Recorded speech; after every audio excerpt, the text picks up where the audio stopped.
15 साल की रीना का जीवन आज पूरी तरह से अंधेरे से भर गया था। आज स्कूल से आते समय उसके साथ सड़क दुर्घटना हो जाती है, जिसमें उसने अपनी आंखें खो दी।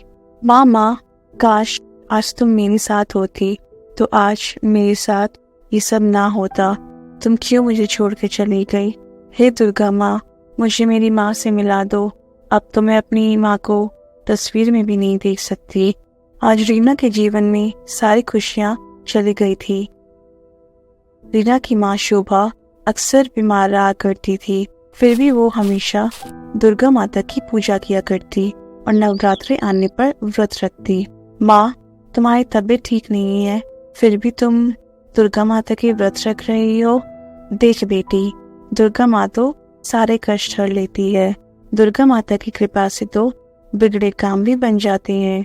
तुम भी दुर्गा माता की खूब भक्ति करना, देखना वो तुम्हारे जीवन में भी तुम्हें खूब तरक्की और खुशहाली देगी। शोभा की बातों से रीना के मन में भी दुर्गा माँ के लिए भक्ति जाग गई। रीना के पिता मनोवर अक्सर ही उसकी माँ को ताने दिया करते और उसे भला बुरा कहते थे। वो उसे जरा भी पसंद नहीं करते। बंद करो अपनी दुर्गा माँ की भक्ति। जब से तुमसे शादी हुई है तब से तुम हमेशा बीमार ही रहती हो। मुझे तो ऐसा लगता है कि मैं किसी अपशकुन को अपने घर ले आया हूँ। देखना, जब तुम मरोगी ना तब मैं दूसरी शादी कर लूंगा। पति के मुंह से ये सब बातें सुनकर शोभा पूरी तरह से टूट गई और उसी वक्त हार्ट अटैक आने से वो नीचे गिर जाती है। माँ, उठो ना माँ, उठो ना माँ। पिताजी उठिए ना। माँ को देखिए ना, माँ को क्या हुआ? चली गई तेरी माँ। शुक्र है पीछा छूटा ऐसी औरत से मेरा। चल अब तू भी जा और घर का काम कर। मैं तेरी माँ की चिता को आग लगा के आता हूँ। पिता के ऐसे व्यवहार से रीना आज पूरी तरह से टूट गई थी। पिता का प्यार तो कभी मिला ही नहीं और आज माँ का साथ भी छूट गया। एक लड़की के लिए उसकी माँ का साथ उसके लिए सबसे ज्यादा महत्व रखता है। आज ये सब भी उससे दूर हो गए। रीना अब अकेली पड़ गई। उसके पिता ने भी दूसरी शादी कर ली। सुनो रीना, ये तुम्हारी नई माँ कांता है। अब से ये हमारे साथ रहेगी। कुछ दिन इस तरह बीत गए। सौतेली होने के कारण कांता रीना को बिल्कुल भी पसंद नहीं करती थी और उससे घर का सारा काम करवाती। रीना को लगा था नई माँ उसे पसंद करेगी, उसे खूब प्यार करेगी, पर शायद रीना के जीवन में माँ का प्यार लिखा ही नहीं था। रीना अक्सर ही सुबह उठकर दुर्गा माँ की पूजा करती। हे दुर्गा माँ, मुझे आज अपनी माँ की बहुत याद आ रही है। काश वो जिंदा होती। अब तो बस दुर्गा माँ, मैं तेरे ही सहारे जिंदा हूँ। अब मेरे जीवन आप पर ही निर्भर है। रीना अक्सर ही दुर्गा माँ की भक्ति करती और अपने सारे दुख बताती। इसी तरह कुछ दिन बीत गए। लोग करा ही लिया इस लड़की ने अपना नुकसान। अब इससे शादी कौन करेगा? अरे अंधे इंसान तो किसी बोझ से कम नहीं होता। अरे ये आप कैसी बातें कर रही हैं? ये आपकी बेटी है, भला किसी के बारे में कोई ऐसा सोच सकता है क्या? डॉक्टर साहब, ये मेरी कोई सगी बेटी थोड़ी ना है। ये तो अपशकुन है, अपशकुन। ये तो अपनी माँ को ही खा गई, तो इसके लिए मैं भला क्या दया दिखाऊं? ऐसी बातें सुनकर तो डॉक्टर को भी रीना के लिए बहुत बुरा लगा। कुछ दिनों बाद रीना हॉस्पिटल से घर आ गई, पर कांता को रीना अब बोझ लगने लगी। वो अभी भी उससे घर का काम करने को कहती। चल खड़ी हो और घर की सफाई कर। पर माँ, मैं ऐसे में कैसे काम कर सकती हूँ? ज्यादा नौटंकी ना कर, जाके घर का सारा काम कर, वरना मार मार के तेरी खाल नोच लूंगी। पर माँ, परवर कुछ नहीं। अंधे होने के बावजूद भी रीना घर का सारा काम करने लग गई। ऐसी हालत में काम करने से उसका मन पूरी तरह से टूट गया। फिर भी उसने दुर्गा माँ की भक्ति करना नहीं छोड़ा।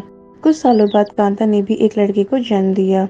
घर में नए भाई के आने से रीना को बहुत खुशी हुई। वो उसकी आवाज सुनने के लिए उसके पास जाती, पर कांता उसे उससे दूर कर देती।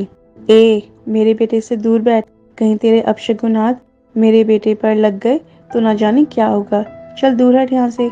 सुनो जी, अपनी बेटी को मेरे बेटे से दूर रखो, कहीं अपनी माँ की तरह मेरे बेटे को भी ना खा जाए। कांता की बात सुनकर रीना के पति ने उसे बच्चे से दूर कर दिया। रीना बेचारी रोती रही और अपनी माँ को याद करती। इस तरह दुखों के साथ कुछ साल बीत गए। आंखें खो जाने के बावजूद भी रीना ने अपनी पढ़ाई पूरी की और बड़े होने के साथ ही रीना के मन में माँ दुर्गा के लिए अपार भक्ति जाग गई। एक रोज वो बाजार से सामान लेकर आ रही थी, तभी उसकी टक्कर एक सागर नाम के लड़के से हो गई और वो नीचे गिर गई। उसकी सारी सब्जियां भी नीचे गिर जाती है।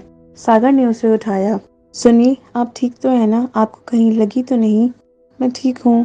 वो मेरा सामान कहाँ गया? आप रुकिए, मैं उठा कर देता हूँ।